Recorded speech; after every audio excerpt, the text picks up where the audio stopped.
The kitchen smelled of warm sugar and vanilla, a faint sweetness that clung to the air like a memory.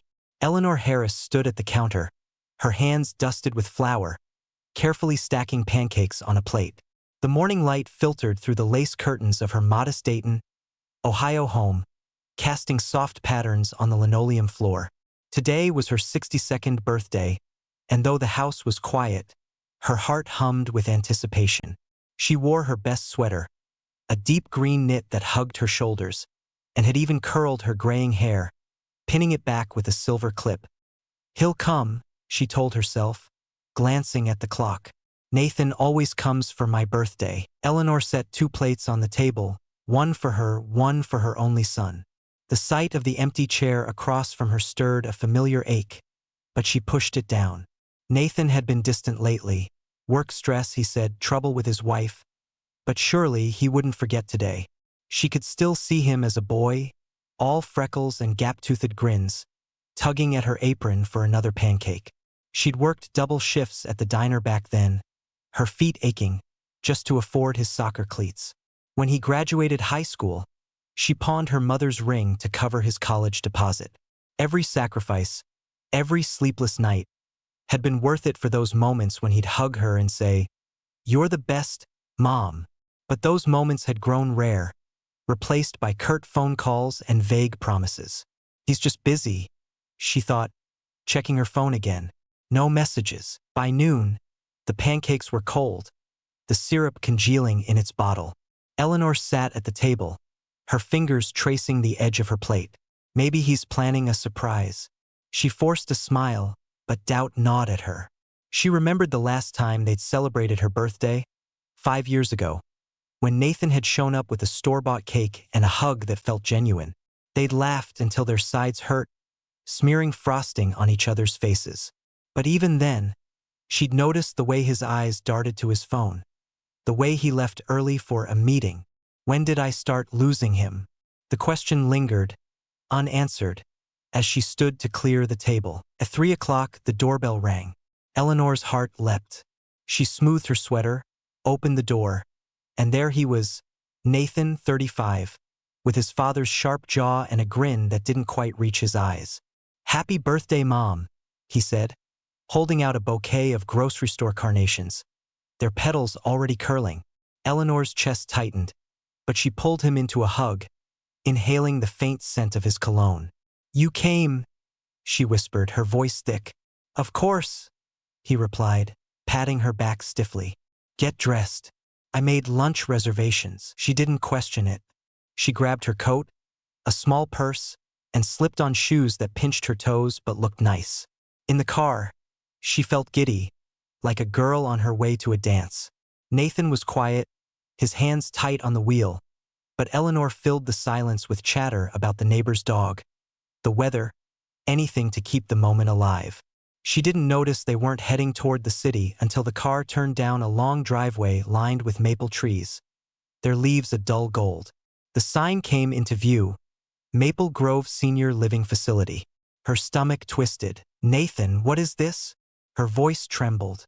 He cleared his throat, eyes fixed on the road. "Mom, we need to talk. It's not safe for you to live alone anymore. With your memory lapses." "What memory lapses?" she snapped, her hands clenching in her lap. He kept talking, his tone rehearsed. "I found a great place. It's safe, comfortable. You'll have people your age, activities." Eleanor laughed, a bitter sound that echoed in the car. "You're kidding. You brought me here. On my birthday." Nathan parked, opened the trunk, and there it was, her suitcase already packed. Eleanor stared, her breath shallow. "He went through my things." "Don't make this harder than it needs to be," he said, his voice flat. Inside, the facility smelled of antiseptic and overcooked vegetables, a sterile chill that seeped into her bones. The reception area was too bright, with fluorescent lights buzzing overhead and a fake smile plastered on the nurse's face. Nathan handed over papers, legal documents, her name, his signature, a transfer of power of attorney. Done. Eleanor's world tilted. This isn't care. This is control. They led her to a room with beige walls, an adjustable bed, and a small window facing a brick wall. The air was heavy, the silence broken only by the distant hum of a TV and the shuffle of slippered feet in the hallway. Eleanor sat on the bed, still in her coat, clutching the wilted carnations. My birthday gift, she thought, her chest hollow. She remembered Nathan's first birthday, how she'd stayed up all night baking a cake shaped like a train, her fingers sticky with icing. She'd promised him the world that day, and every day since. And this is what I get? That night, Eleanor lay awake, the mattress too firm, the sheets reeking of bleach. The walls seemed to close in, the faint beep of a medical monitor down the hall a constant reminder of her new reality. She replayed every moment with Nathan, searching for the signs she'd missed, the loans she'd covered, the excuses she'd made, the silences she'd ignored. I loved him too much to see him clearly. The realization cut deeper than the betrayal itself. She wasn't just abandoned. She was erased. But somewhere, beneath the pain, a spark flickered. I'm not done yet. If this story resonates with you, don't forget to subscribe. Share your thoughts below. Where are you watching from? Your voice matters just like Eleanor's.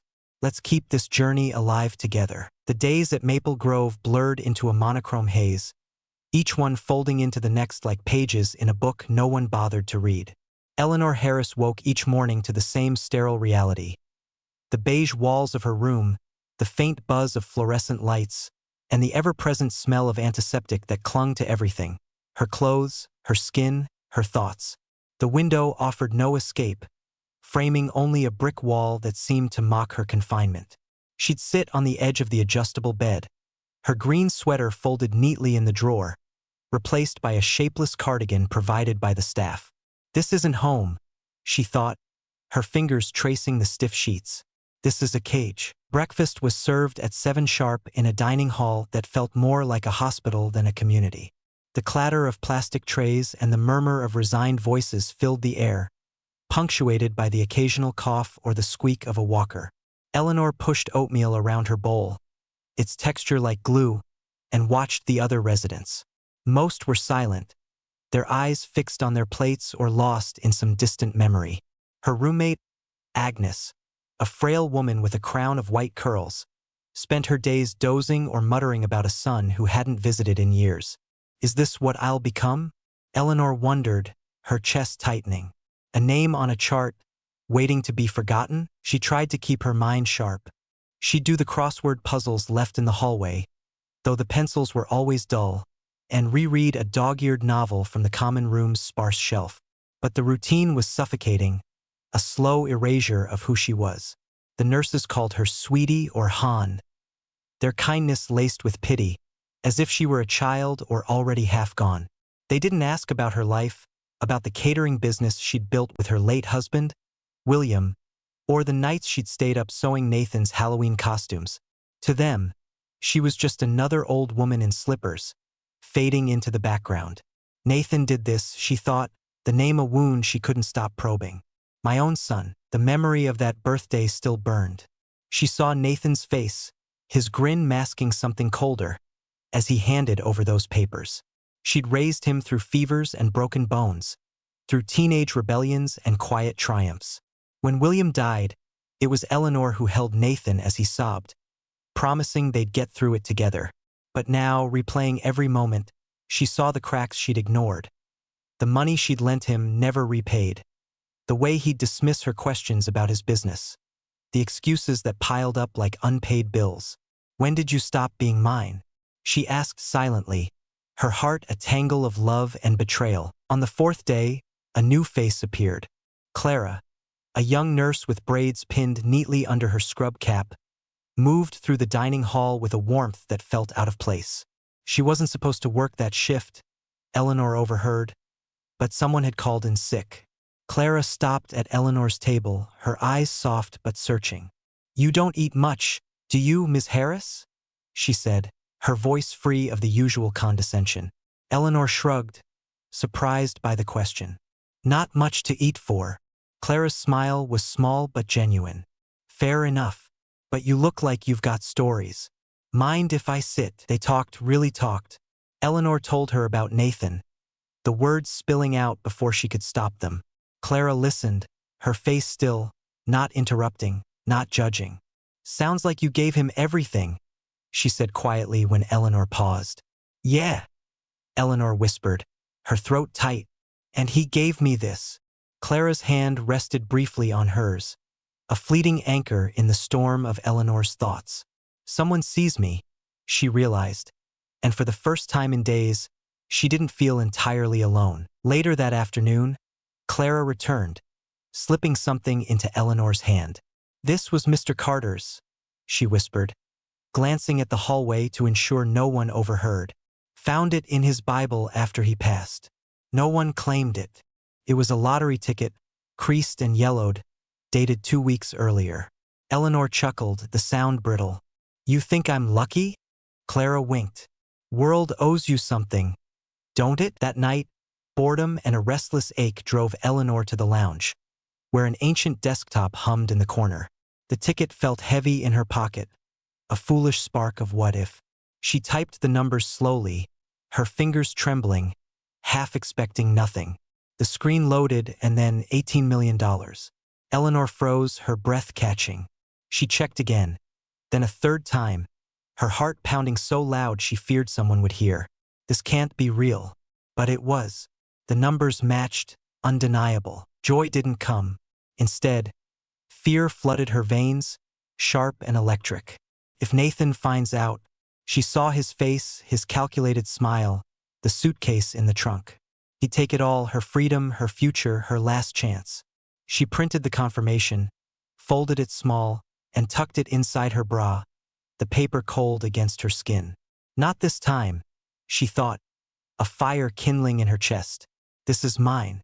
But even as resolve took root, guilt crept in. "He's still my son." The conflict tore at her, love and anger braided so tightly she couldn't breathe. She returned to her room, the ticket a secret heavier than any she'd ever carried, and lay awake, plotting her next move. The lottery ticket burned against Eleanor Harris's skin, a secret tucked inside her bra, its weight both a lifeline and a burden. Each night in her beige room at Maple Grove, she'd trace its edges through the fabric, grounding herself in its promise. $18 million. The words felt foreign, impossible, yet they were her only leverage against the life Nathan had forced upon her. She lay awake, the distant beep of a monitor blending with the shuffle of nurses' shoes, her mind racing. "I can't stay here," she thought, the walls seeming to inch closer with every breath. "But where do I go?" The question gnawed at her, but so did another, sharper one. "How do I outrun my own son?" Clara became her anchor. The young nurse, with her quick smile and unguarded kindness, slipped into Eleanor's days like sunlight through a crack. Over lukewarm coffee in the lounge, Clara listened as Eleanor whispered fragments of her plan. "I need to get out," Eleanor said one afternoon, her voice low, eyes scanning the hallway for eavesdroppers. "But I need help, someone legal." Clara didn't flinch. "I know a guy," she said, her tone steady. "David. He's a volunteer attorney, comes by twice a month to help with wills. He's discreet." Eleanor's heart thudded, a mix of hope and fear. Can I trust this? But Clara's eyes, clear and unwavering, told her she had no choice but to try. David arrived that Friday, a young man with sharp features and a quiet intensity. In the facility's break room, surrounded by vending machines and faded posters, Eleanor slid the lottery confirmation across the table. "Can you help me disappear?" she asked, her voice barely above a whisper. David's eyebrows rose, but he nodded. "We'll need to move fast," he said, already pulling out a notepad. They worked in stolen moments, notarizing documents, setting up a blind trust to hide the winnings. Eleanor signed a new will, leaving nothing to Nathan, her hand trembling not with doubt but with the weight of severing a bond she'd once thought unbreakable. "I loved you," she thought, picturing Nathan's boyish grin. "But you chose this." As David handled the legal maze, Eleanor began digging into the past. She asked Clara to retrieve her old financial records, claiming they were for estate planning. In the lounge, late at night, she pored over scanned documents on the ancient desktop, her eyes burning. She found it buried in a loan agreement from 12 years ago, a signature that looked like hers, down to the loop in the E. but she'd never signed it. Another document, a line of credit against the catering business she'd built with William, bore her name and his, dated 2 years after his death. Her stomach churned. Nathan did this. The betrayal wasn't new, but its depth was a fresh wound. How long have you been stealing from us? Then came the discovery that broke her. Among the papers was a witness signature, Ruth Harris, her younger sister, scrawled in her familiar looping script. Ruth, the gentle teacher from Cleveland who'd baked cookies for Nathan's birthdays, who'd called him my boy. Eleanor's hands shook as she dialed Ruth's number from a borrowed staff phone, her heart pounding. Ruth, did you sign something for Nathan? A loan? Anything? Ruth's voice cracked. He said it was to help you, Ellie. Said you needed stability. I didn't read it closely. I trusted him. Ruth's sobs filled the line, and Eleanor's vision blurred. He used her. My sister. Ruth was now entangled in a fraud investigation, her teaching job at risk, her life unraveling because of Nathan's lies. You didn't just betray me, Eleanor thought, rage flaring. You tore our family apart. The anger fueled her, but fear followed close behind. 2 days later, an email arrived on the facility's shared computer. Anonymous. No subject line. He's looking for your money, it read. Hired someone to track your accounts. Eleanor's blood ran cold. Nathan knows, or he suspected. She printed the email, her hands unsteady, and showed it to Clara. This is bad, Clara said, her face tight. You need to check your room.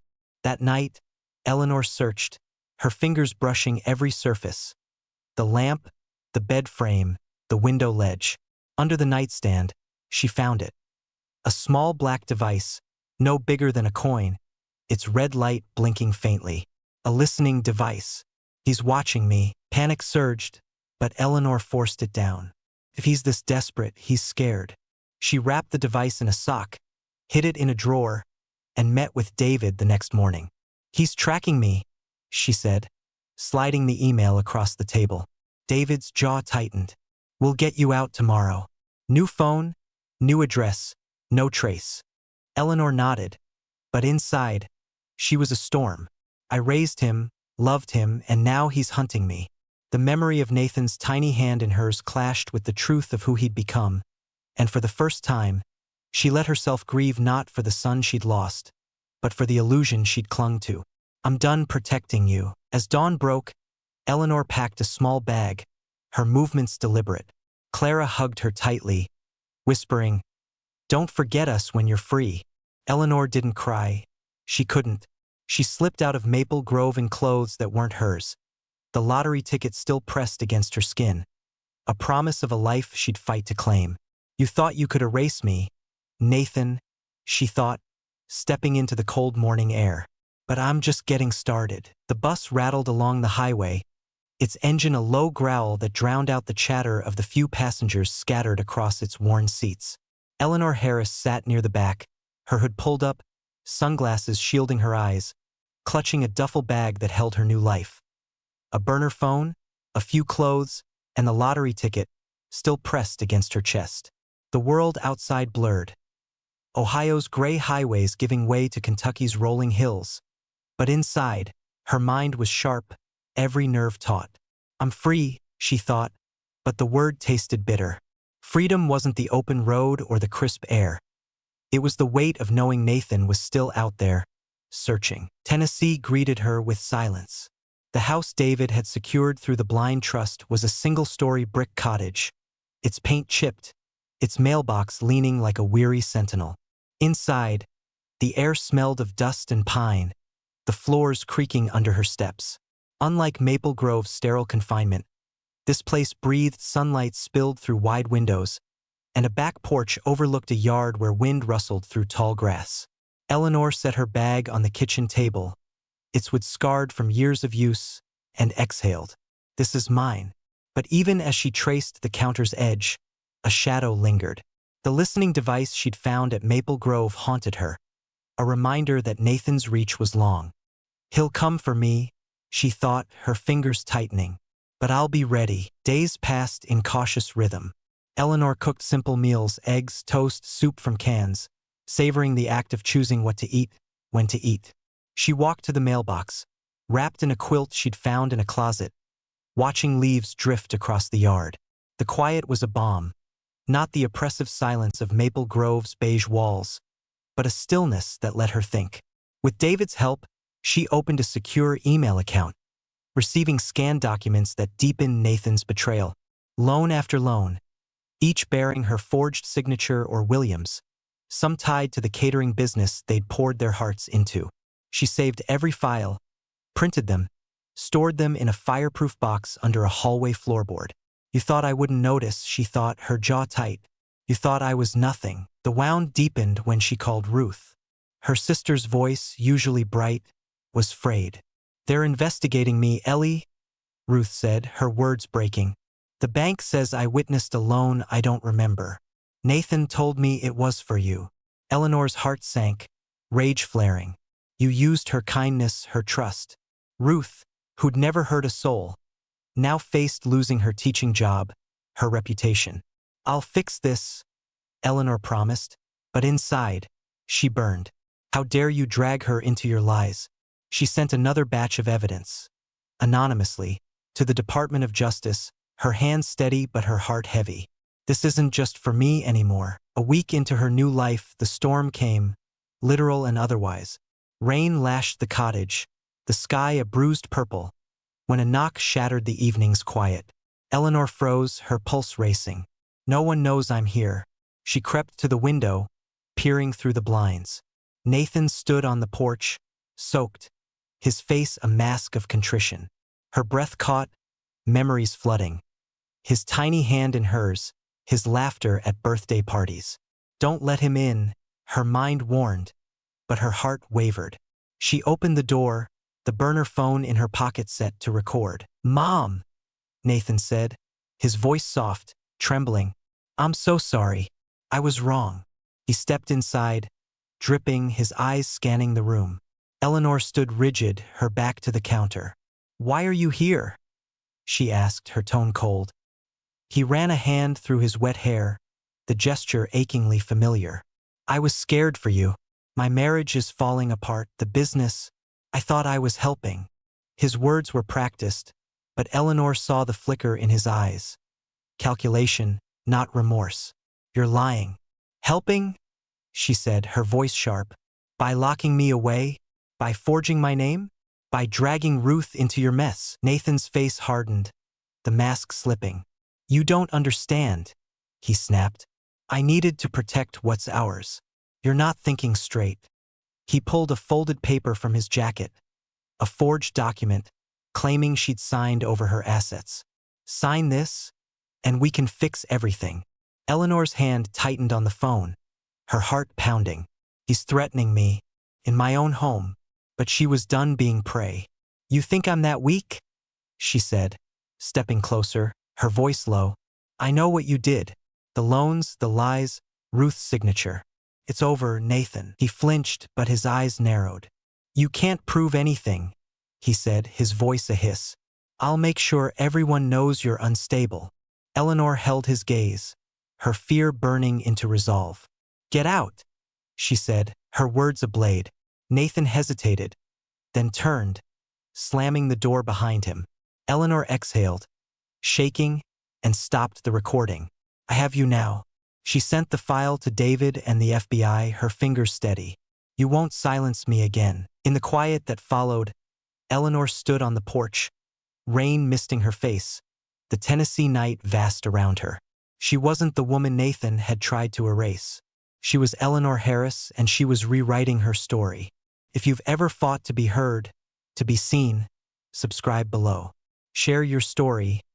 Where are you watching from? Let's lift each other up, because no one should fight alone. The courtroom in Dayton, Ohio, smelled of polished wood and old paper, its high ceiling amplifying every sound, the shuffle of feet, the rustle of documents, the low hum of whispered conversations. Eleanor Harris sat at the defendant's table, her navy coat with silver buttons pressed crisp, her late husband's watch glinting on her wrist. Her heels clicked defiantly as she'd walked in, each step a declaration. I am here. Across the room, Nathan sat with his lawyer, his shoulders hunched, his face a careful mask of concern. But Eleanor saw the tension in his jaw, the flicker of fear in his eyes. "You can't hide anymore," she thought, her hands steady on the folder of evidence before her. The judge, an older man with weary eyes, called the session to order. "In the matter of Eleanor Harris's mental competency," he intoned, and the words hung heavy, like a verdict waiting to be written. Nathan's attorney rose, his voice smooth as he painted a picture of a confused, vulnerable woman manipulated by unseen forces. He played edited voicemails, Eleanor's voice, clipped and distressed, sounding unhinged. He submitted a psychiatrist's letter from someone she'd never met, claiming she was paranoid. Eleanor's fingers tightened on her folder, her heart pounding. "They're trying to bury me." But she wasn't the woman Nathan had left at Maple Grove. Not anymore. David, her attorney, stood. "Your Honor," he began, his voice clear. "We have overwhelming evidence that Mrs. Harris is not only competent but has been systematically betrayed." He handed over Dr. Susan Carter's psychiatric report, a meticulous document declaring Eleanor lucid, emotionally stable, and fully aware. The judge's eyebrows rose as David continued, presenting financial logs, phone records, and an affidavit from Clara, the nurse who'd helped Eleanor escape. Then came the recording. David played it, Nathan's voice filling the courtroom. Sharp, threatening, admitting to forgery and manipulation. "You can't prove anything," he'd hissed that rainy night in Tennessee. The room stilled, Nathan's face paling, his lawyer's pen frozen mid-note. Eleanor took the stand, her gaze steady. "My name is Eleanor Harris," she said, her voice ringing clear. "I am 62 years old, and I am not lost, not confused, not anyone's victim." She looked at Nathan, and for a moment, she saw the boy she'd rocked through thunderstorms, the teenager she'd cheered at soccer games. "I gave you everything." But the man before her was a stranger, one who'd forged her name, stolen from her and William, and worst of all, dragged her sister Ruth into his web of lies. Ruth's tearful voice echoed in her mind. "I trusted him, Ellie." Eleanor's chest ached, but her resolve held. "He put me in a facility without my consent," she told the judge. "Took my phone, my freedom, and now he wants my dignity. Don't let him." The judge leaned back, his fingers steepled. "I need no further deliberation," he said after a pause. "Based on the evidence, the psychiatric evaluation, and the petitioner's inconsistencies, this case is dismissed. Mrs. Harris, your autonomy is fully restored." Eleanor exhaled, her hands trembling slightly as she gathered her papers. Nathan didn't meet her eyes as she passed. His fists clenched, his mask shattered. "It's over," she thought, but the victory felt hollow. She'd won her freedom, but she'd lost the son she'd loved beyond reason. Weeks later, Eleanor sat in a quiet studio, the lights soft, the camera a silent witness. Sarah, the journalist who'd met her in secret months before, leaned forward. "Eleanor, why now?" she asked. Eleanor looked into the lens, her gray sweater simple, her silver earrings catching the light. "Because this isn't just my story," she said, her voice steady but thick with emotion. "It's for every parent discarded, every elder silenced under the guise of love. I was almost one of them." She told it all, the birthday betrayal, the nursing home sterile walls, the lottery ticket that changed everything. She spoke of Nathan's lies, the forged signatures, the loans that bled her and William dry, and the pain of learning he'd used Ruth, her gentle sister, as a pawn. "He broke our family," she said, her eyes glistening but resolute. "But I'm rebuilding it." The interview aired to millions. Messages flooded in, stories of betrayal, survival, hope. Eleanor wasn't just a woman anymore. She was a beacon. She announced the Eleanor Project, a foundation to protect elders from financial and legal abuse, funded by her winnings. "No one should lose their voice," she said, her words a vow. Back in Tennessee, she called Ruth, promising to clear her name. "We'll get through this," she said, and for the first time she believed it. Nathan's indictment followed soon after: wire fraud, identity theft, tax evasion. He'd face trial, but Eleanor felt no triumph, only a quiet release. I loved you, she thought, but I love myself now. In her cottage, Eleanor sat by the fire, the wind whispering outside. She'd won, not just in court, but in reclaiming her story. If her journey moves you, if you've ever fought to be seen, subscribe below. Share where you're watching from, and let's stand together for those silenced too long. The Eleanor Project is just beginning. Join us to make sure no one else is left behind. The headline broke on a chilly Tennessee morning, its stark letters staring up from Eleanor Harris's tablet as she sipped tea in her cottage kitchen. Nathan Taylor indicted on multiple counts of fraud, identity theft. She read the article slowly, her cat curling at her feet, the words both a confirmation and a wound. Nathan, her only son, faced 10 years in prison after taking a plea deal. His business had collapsed. His wife had filed for divorce, and his so-called friends had vanished, leaving him alone in a cell of his own making. Eleanor waited for triumph, for the rush of justice served, but all she felt was a quiet hollow. I raised you to be better, she thought, picturing his freckled face at 6, his laughter as they built sandcastles. Where did I lose you? She set the tablet down, the weight of love and loss too heavy to carry. Outside, the wind rustled through the tall grass, a stark contrast to Maple Grove's suffocating walls. Eleanor's new life in Tennessee was simple. Meals cooked on her terms, walks under wide skies, but it was hers. Yet the past lingered, not just in Nathan's crimes, but in the pain he'd inflicted on Ruth. Her sister's voice, broken and small, haunted Eleanor. I trusted him, Ellie. That afternoon, Eleanor dialed Ruth's number, her heart pounding. Ellie, Ruth answered, her voice tentative. I saw the news. Is it true? Eleanor exhaled. It's true, but I'm calling about you. I've hired a lawyer, your case is covered. You're not losing your job, your life. I promise. Ruth's sob broke through the line, raw and grateful. I'm so sorry, she said. I should have questioned him, but he was your boy, our boy. Eleanor's eyes stung, but she steadied her voice. He stopped being ours a long time ago, but you and me, we're still family. They talked for an hour, laughter mingling with tears, memories of their childhood weaving them back together.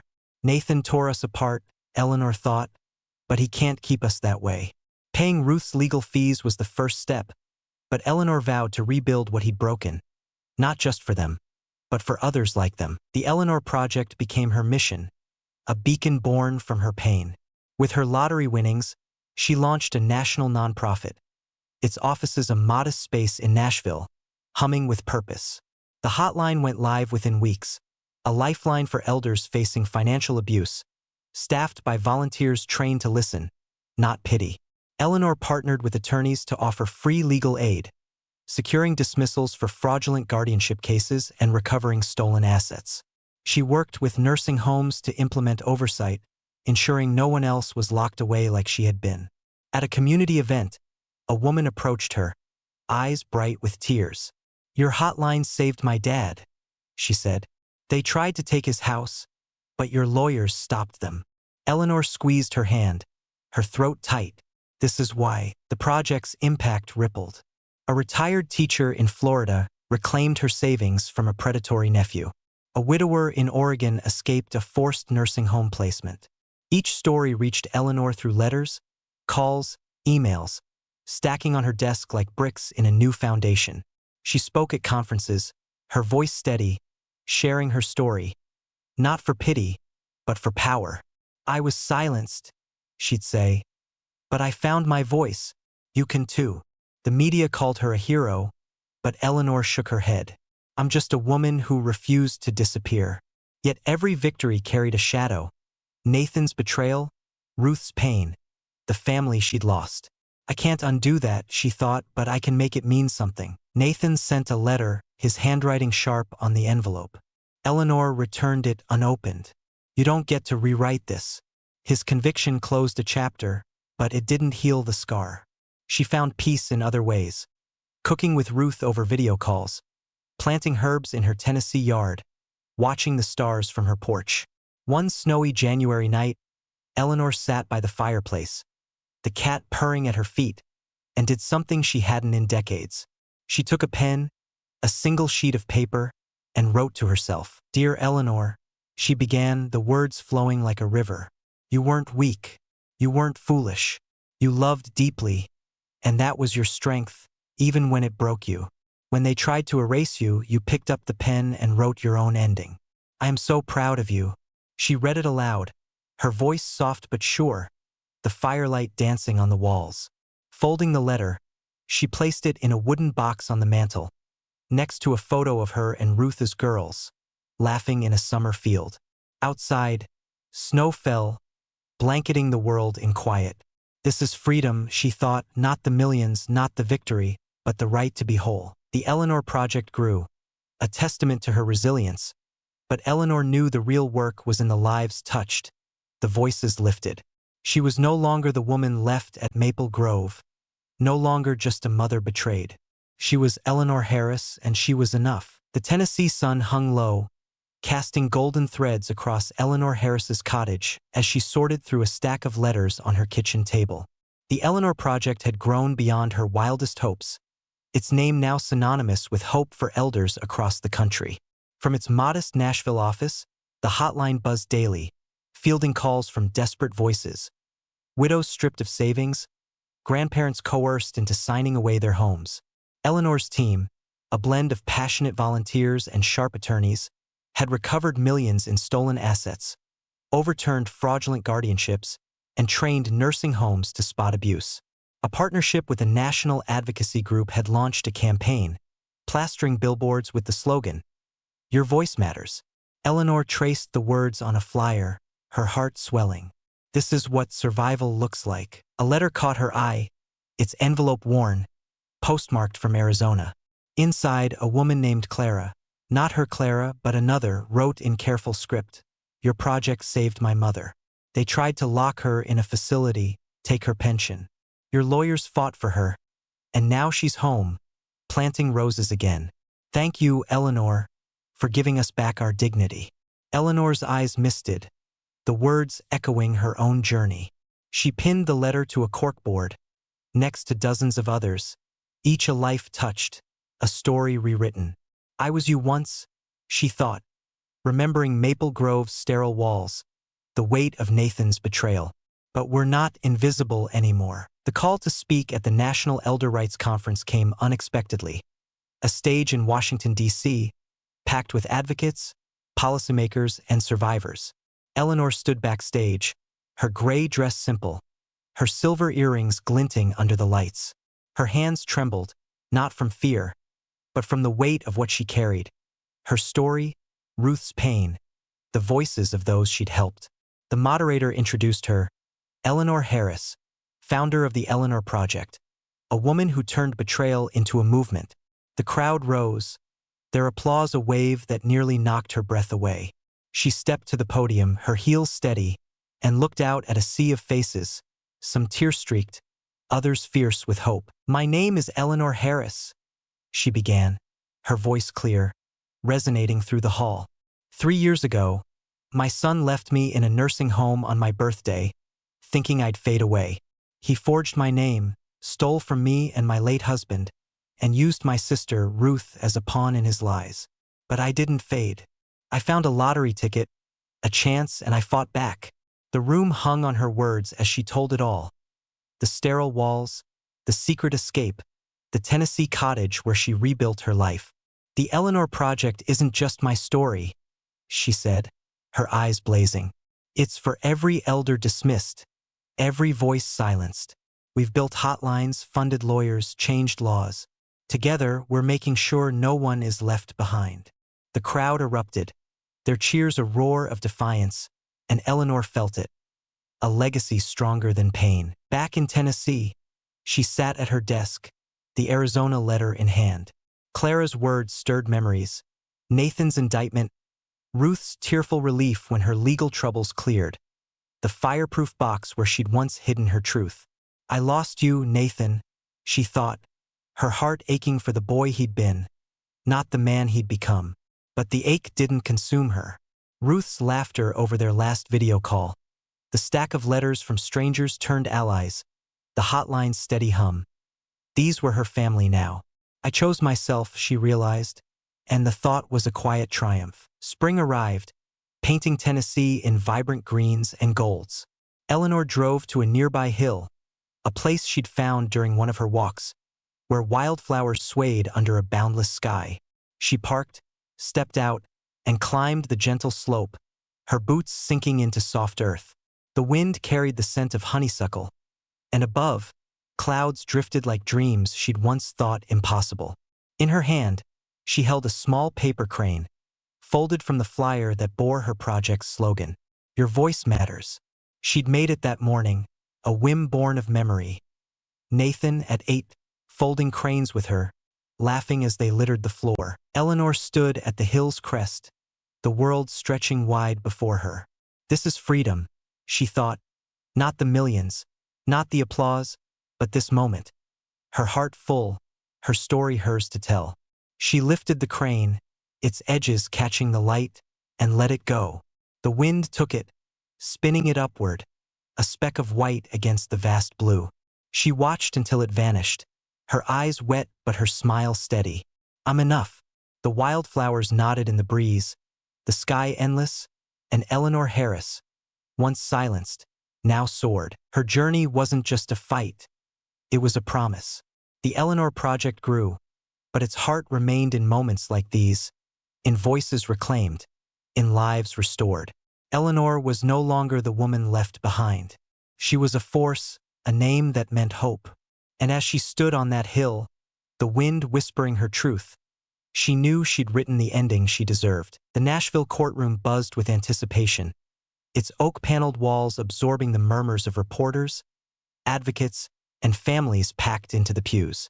Eleanor Harris stood at the front, her gray blazer sharp, her silver earrings catching the morning light. The Eleanor Project had taken on its biggest case yet, a class-action lawsuit against a predatory financial firm that had swindled dozens of elders, draining their savings through forged contracts and sham investments.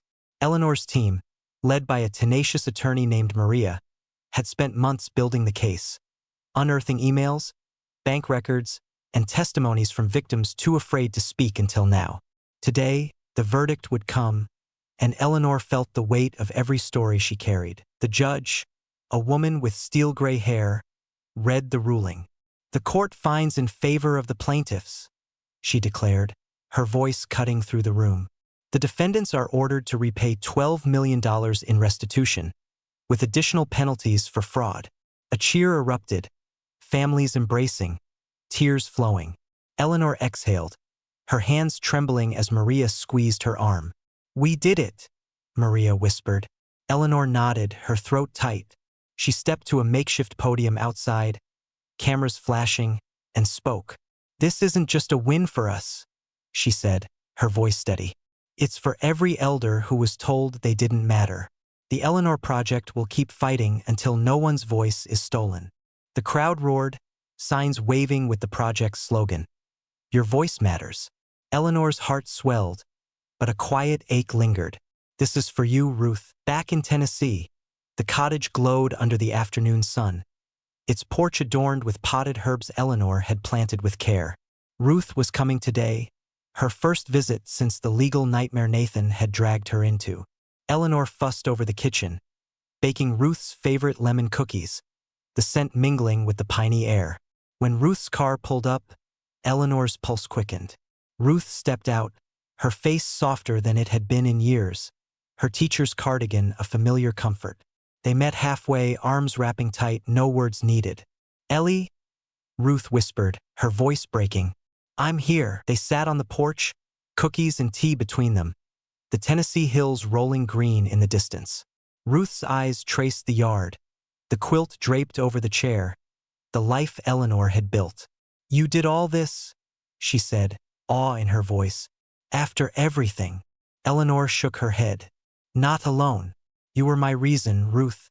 When I found out what Nathan did to you..." Her voice cracked, the memory of Ruth's sobs over the phone a fresh wound. "I trusted him," Ruth said, her gaze distant. "We both did." Eleanor reached for her hand, their fingers intertwining. "He broke us," she said, "but we're putting it back together." You're free now, and so am I. Ruth's smile was small but real. I saw the news about your lawsuit, she said. You're changing the world, Ellie. Eleanor laughed softly, the sound bittersweet.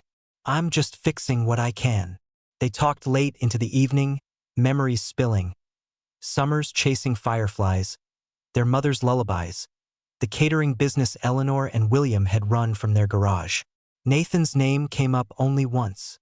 A shadow neither lingered on. He's gone, Eleanor thought, not just to prison, but from the space in her heart where love had once blinded her. Ruth stayed the night, and as Eleanor watched her sleep in the guest room, she felt a peace she hadn't known in years. We're enough. In the quiet of her kitchen, Eleanor sat with a cup of tea, the Nashville victory still fresh. The lawsuit had made headlines, sparking calls for stronger elder protections, and the project's hotline was busier than ever. She opened a new letter, this one from a man in Texas whose mother's home had been saved from foreclosure. Your team gave us back our roots, he wrote. Eleanor pinned it to her corkboard, the growing mosaic of gratitude a testament to her fight. I was erased once, she thought, remembering Maple Grove's beige walls, Nathan's cold grin, the listening device blinking in the dark. Never again. Her mind drifted to Nathan, now a name in news articles, a cautionary tale. She'd returned his last letter unopened, but its weight lingered. I loved you too much, she thought, not with anger, but with clarity. The boy she'd raised was gone, replaced by a man who'd chosen greed over family. Yet the pain didn't define her anymore. Ruth's laughter, the hotline's hum, the faces at the courthouse. These were her truth now. She'd survived not just Nathan, but the part of herself that had believed love could fix him. I chose me, she thought, and the realization was a quiet fire, warming the corners of her soul. As the sun dipped below the hills, Eleanor stepped onto the porch, the quilt around her shoulders. The Tennessee sky burned orange, a canvas of possibility. She wasn't the woman who'd sat in a nursing home, clutching wilted carnations. She was Eleanor Harris, a force, a name that meant hope. The world was wide, and she was still writing her story.